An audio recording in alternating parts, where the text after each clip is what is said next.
What is that? That's a good thing. One second. What did you say, Barry? This huge water problems in Calgary, one of their big main water mains broke. Oh, okay. So he said, her water broke. Okay, got it. Okay. Like my son said, well, it needed to come out, came out, and needed to stay in. Yeah. So Okay. this was supposed to be shoes, but they yelled. Yeah, My son's happy about that. Should be at a good to show. Amen.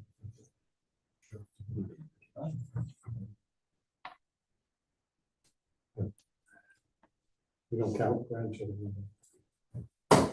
Who's number 7? Okay. We were in the middle of a discussion about a person who, oh, yes, sorry. Yeah, we were in the middle of a discussion on Friday. Yeah, we had to cut it short on Friday because of Rosh Chodesh. The question that was raised was that a person gave me advice to buy these dollars, but they turned out to be counterfeit. And the question now is he on the hook financially for the expenditure that I made because he represented himself as someone who knows what he's talking about, gave me this advice, and it was based on that advice that I bought the dollars. So we had seen that there's a bit of a machlokes as far as whether or not the person who's asking the advice has to say, I'm relying on you, okay? And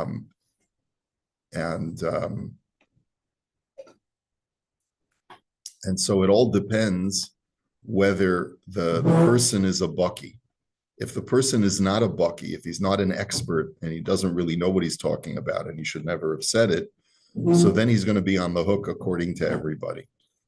But if he's he quoted the Rashba as saying, Sha'adam shuhu baki ma'od, that if a person is an expert, afilu kishemekabel schar patur, then even when he's being compensated for his expert advice,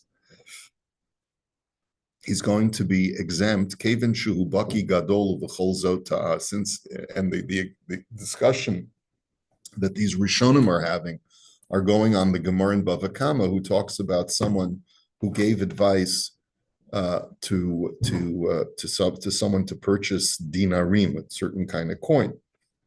He says, "Zenikra oines v'shomer sachar pater me'onsin." He's considered an onus if he's truly an expert, and he's an expert in detecting counterfeit, and he was not able to detect it. So how do we paskin in the Shulchan Aruch? Umaran b'Shulchan Aruch pasuk kedas harif v'harambam shnei amudei hahora. The Shulchan Aruch paskins like the Rambam in the Rif, who are the two pillars of Psak Halacha. De'im hu kibel schar al hariyah, that if a person was asked to examine these things for compensation, chayev l'shalem afal pishu baki, and then he certifies it as being authentic, and then it turns out to be counterfeit, he's going to have to pay back the person who hired him to examine these things, and meaning he's going to have to pay for whatever the guy lost. V'im bechinam hu pater kivin shu baki, and if he does it for no pay, then if he's an expert, he's going to be pater because he's not getting paid for it. V'im hu lo baki, and if he's not an expert and should never have offered his opinion in the first place, afilu bechinam chayev l'shalem, then he's going to have to pay, even if he's offered to examine them for free.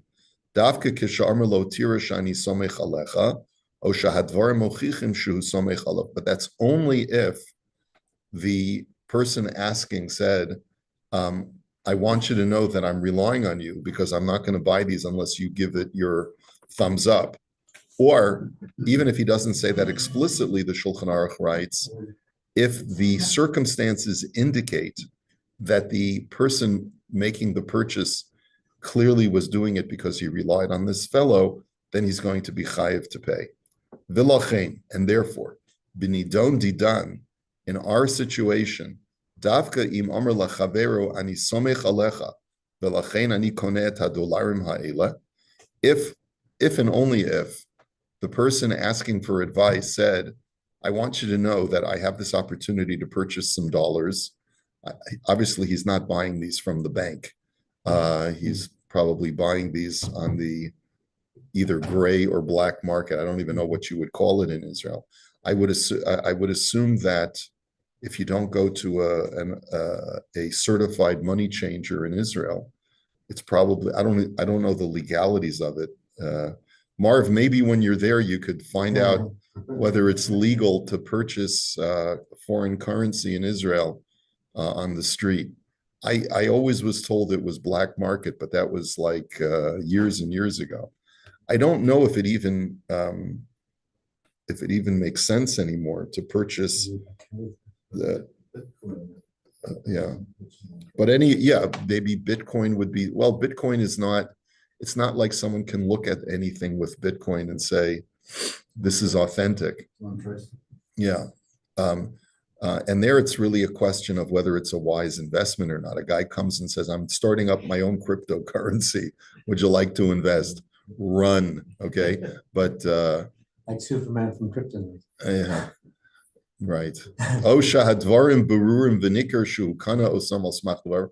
Or alternatively, even if he didn't say that explicitly, but it was clearly evident from the circumstances that he was relying on his friend's advice, chayav l'shalim lo, then he would have to pay. The person giving the us have to pay. But the imlo amar kain pater. But if that was never specified and it was not clear from the circumstances, he was just asking, what do you think about these dollars? Do you think that they're authentic? And a guy says, they look authentic to me. I mean, I deal with currency all the time. I work in a bank and I work with foreign currency. Looks legit.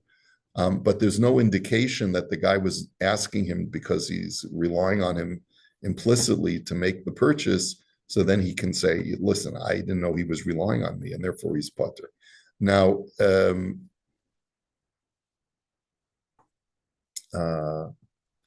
so I just want to do a couple of the footnotes before we move on to the next tshuva.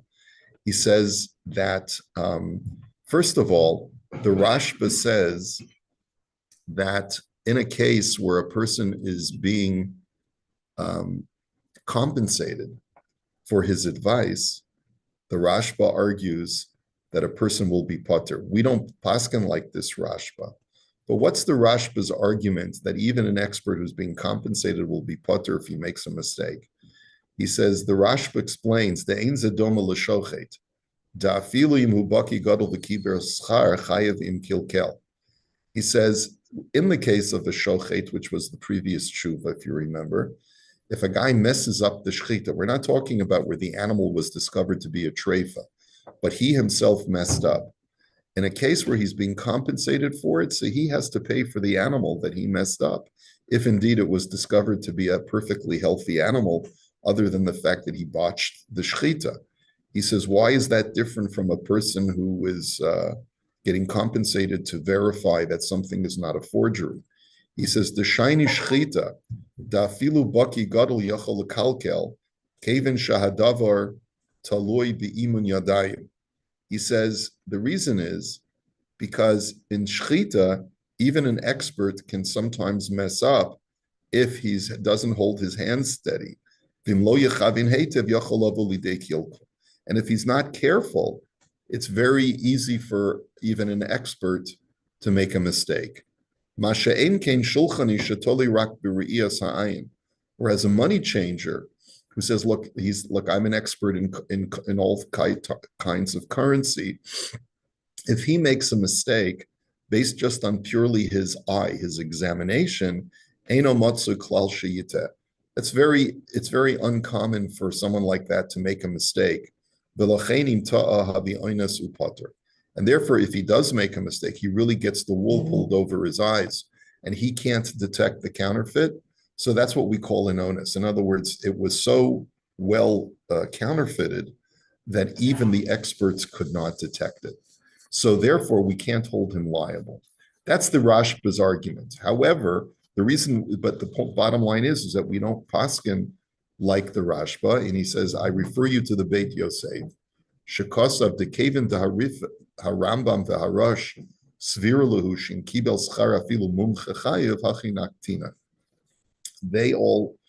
These other Rishonim disagree with the Rashba. And they say that if a person is asked his opinion about the authenticity of currency, then if he's being compensated, he will be liable. That's how we paskin. Okay. And then he says, "Va'ayin od b'shach shekosov shahamar shal v'hamari ben leiv paschu ke'arashba." And the Shach, however, says that there are a number of achronim who paskin like the Rashba, contrary to the Shulchan Aruch. The Kosov Hamari ben Leiv, the Kevin Dabi plug to the Rabvasa, ef shulahotzi min hamuchzak ayin sham. And the one of the achronim that he quotes says that since it's a machlokus in the Rishonim, and according to the Rashba, you're going to be potter, the guy could always say kimli, like we've said before. The person who made the error could say, well, I go like the Rashba. Omnam, Kevin Demar and Shulchan Aruch Pasuk Dechayev, Anan Kaimalon Dein Lomer Kimli Neged Maran. But as we've said previously, the ability to claim Kimli is very limited, especially if the Shulchan Aruch states unequivocally that we go like, we paskin like that you're going to be Chayev. So you can't say, no, well, there's one Rishon that I paskin like, I go like the Rashi. You can't do that if the Shulchan Aruch gives the final psak. However, the Sefer Imrei Bina suggests that you could say Kimli, Ayin Sham, Amnam Lefi Mashakosov Hatumim Vanasivas Mishpat, the Chas V'Shalom Lomar Kimli Kideyash Lehuva B'Shulchan Aruch U'Varama V'Neged Hachra Asam.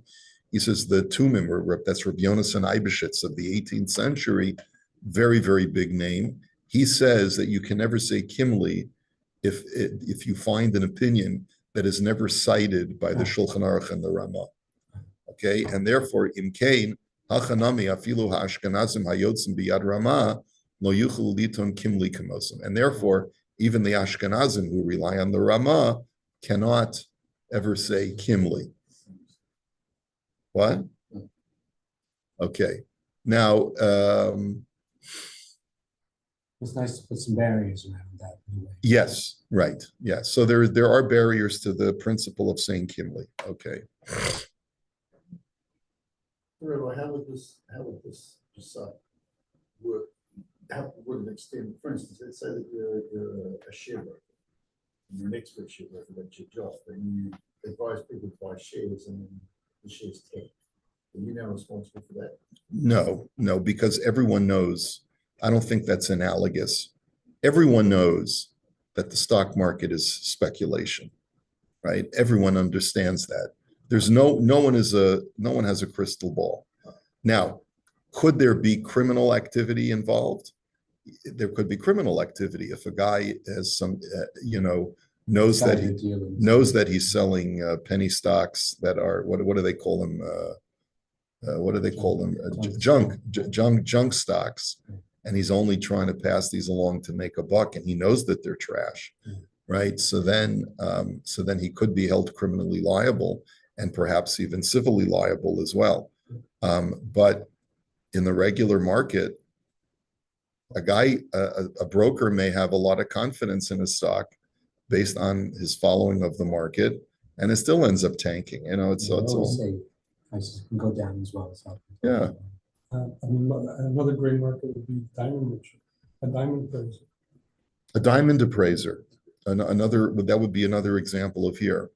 Anyway, he quotes in the final footnote. He says the Nesivos and the Aruch HaShulchan write, "Di'im shilim lo schar laharich et hamatbeya," that if you're paying someone to analyze and examine a coin or a bill to authenticate it, then Havi Ka'amr lo lahedja chazi dalachka samichna.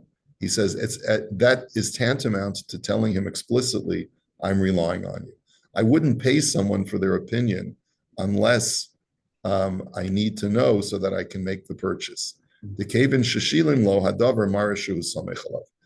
The fact that you're paying him is the greatest indication that you're relying on him. So if someone authenticates something for you, I guess all of these people who are verifiers, like a home inspector, a diamond, these people do appraisals for a fee, and they can also be liable. I guess there must be some kind of appraiser's insurance or something like that. Does that exist? Anyone know if such a thing exists? Marv, what do you say? Yeah, there would be errors and omissions insurance on the professional appraisers and evaluators and things like that as well for for negligence, but not for intentional deceit. Right. Have you ever dealt with a case like that? Yeah, I've had a few cases over the years in those areas. Where you get into the issue in this case, it would be very much akin to what the halacha you've just said is for innocent or negligence misstatements. If it's a professional, there would be a presumption that the person's relying on them. However, sometimes there would be disclaimers saying, when marketing brochures or whatever it is or online, to don't rely on it in this and that. So then you get evidence that is contrary to the presumption, and then the Beit Din or the court would have to weigh it all up and say, was it reasonable for you in the circumstances, even in view of the fact the guy was an expert and you paid him?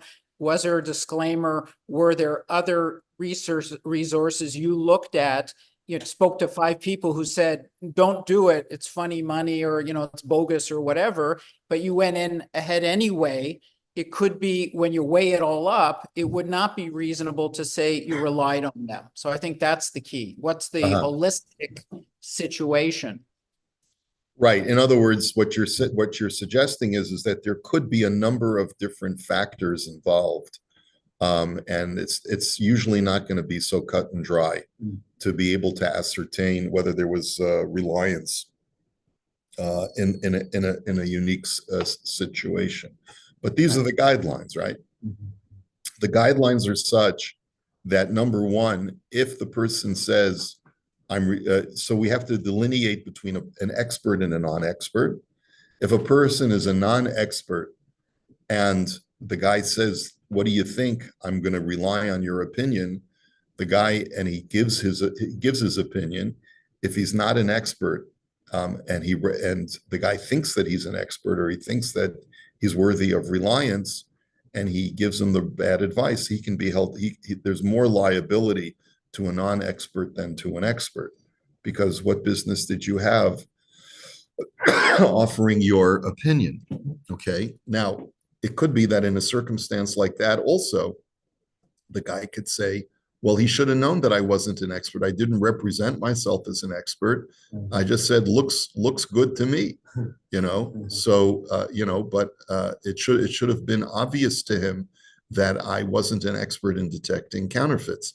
If someone would show me a counterfeited $100 bill, I probably would not be able to tell the difference, since I wouldn't know what to look for. Okay. So, but I would also have no business offering my opinion as to whether it's authentic or not. So if you qualify and say, I'm not an expert, I don't really know this, but as a friend. If you say explicitly, look, I'm not an expert, don't rely on me. Right. So then if the guy goes ahead and relies on you, so then of course you're going to be putter. It's clear that it's not legitimate for him to have reliance on you. In Canada for security, so you get advertisements all the time, by this fund, but at the end it says, no, please consult with a financial advisor before purchasing. So that's how they protect themselves from advertising investments. On the US, it's a different story. They advertise everything with a bank license. But Canada, Right. you have to seek a professional advisor for making this investment. Right. Now, what is a professional advisor? What is his liability? Right. Okay, that's a whole discussion. It's first of all, we do have errors and omissions, which is expensive and I think it's stupid. Errors and omissions is what is a type of insurance? Insurance, but That's what, it's useless as far as I'm concerned. What do you mean it's useless? Because to qualify for them to pay is ridiculous. Okay, you have a certain amount of month up here, and I never had it all this year. It's been the business. But even though if you do your Stadler and you do with a senior, and they lose money, even though it's considered investment, there's always liability. Have you ever been sued by a client for, I've been sued by my dad. I didn't go anywhere. yeah, I hate to say, careful, Marvin, there's a lawyer, injury lawyer, and they try to negotiate, and say, okay, we'll close the books and just give us $70,000 and we'll cover the deal. And of course, our company myself says, take a hike, but the disclaimers they have on the bottom, all the stuff is useless. And of course, they're overruled many times. Marvin, are you able to hear what Hal is saying? I agree with that. All professionals, whether doctors, accountants, lawyers, appraisers, whatever, they have errors and omissions insurance, which covers, negligence essentially for that. And then if a claim is made, the insurer comes to the fore and essentially investigates that and says either there's coverage or there's no coverage, or we'll reserve the right to deny coverage later once we find out what in fact happened. But then the insurance, which you've paid premiums for, will cover hopefully what the negligence was. And then they pay out at the end and then increase your premiums. That's generally what happens. Is errors and omissions, is that the same thing as malpractice insurance? Yeah. It is. That's for making an honest mistake or misrepresentation. If you do fraud, that's gone. Right. Yeah, obviously, yeah, that makes sense, right? Yeah. Well, that's not fraud on my part, but fraud if you do investment or something. And I know one situation specifically, which thank God I didn't get involved with. Hate to say it was in the Jewish community also, which is sad, where they did a mutual fund setup and actually there was no mutual fund. And a lot of people invested into it and they fraud to different companies. Oh my gosh. And there was actually nothing there. So Right on. errors and omission did kick in because the brokers did not know about it. But it was fraud on the other end. So the people were covered, but covered plus. Were the fraudsters convicted? No. I wasn't involved with it, but I know some people lost a lot of clients, a lot of situations, very messy situations. But they did approach me. Good. All right. You can stay in the class. Okay. Yeah. Oh man. Well, listen, it's a good thing that, that's why we're studying this, is we want to know what our rights are. Okay. So I think we're ready to move on, but just to sum up, there will be a distinction as to whether a person is an expert versus a non-expert. Non-expert has much more liability. And even an expert, there'll be distinctions between whether he's taking compensation or not taking compensation. If he's taking compensation, there is potential for greater liability, at least according to the Rambam and the Rif. And then we also have to, and even if a person is not taking compensation, if it is verified that that the person is relying on him, there are times even then when he could be held liable. So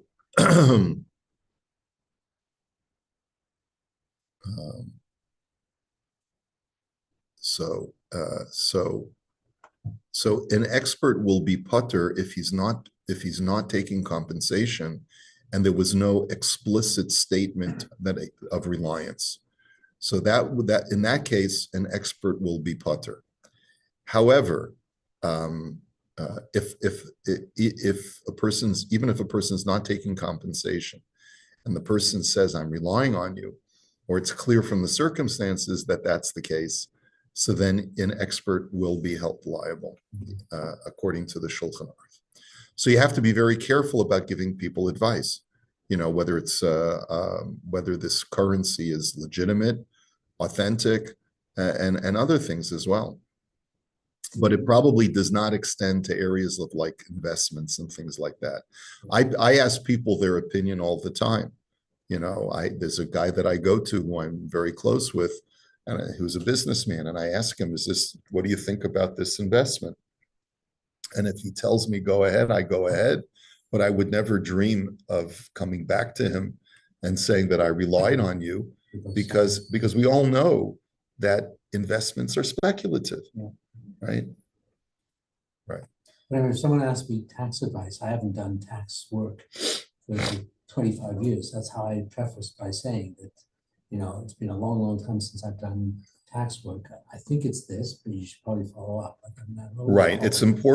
important to make the proper disclaimers. That's certainly one of the lessons that we can learn from here, is that you have to disclaim any kind of advice that you give, even if it's to a friend, and say to him, listen, I'm happy to offer you what I think, but anything can happen. Yeah. Right. That's Rabbi, there's also a distinction they make in the secular courts in this whole area of misrepresentation, that the misrepresentation has to be one of a material statement of fact.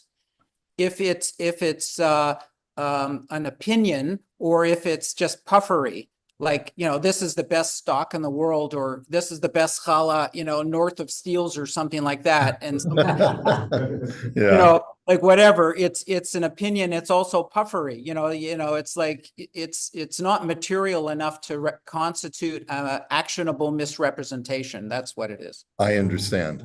I understand.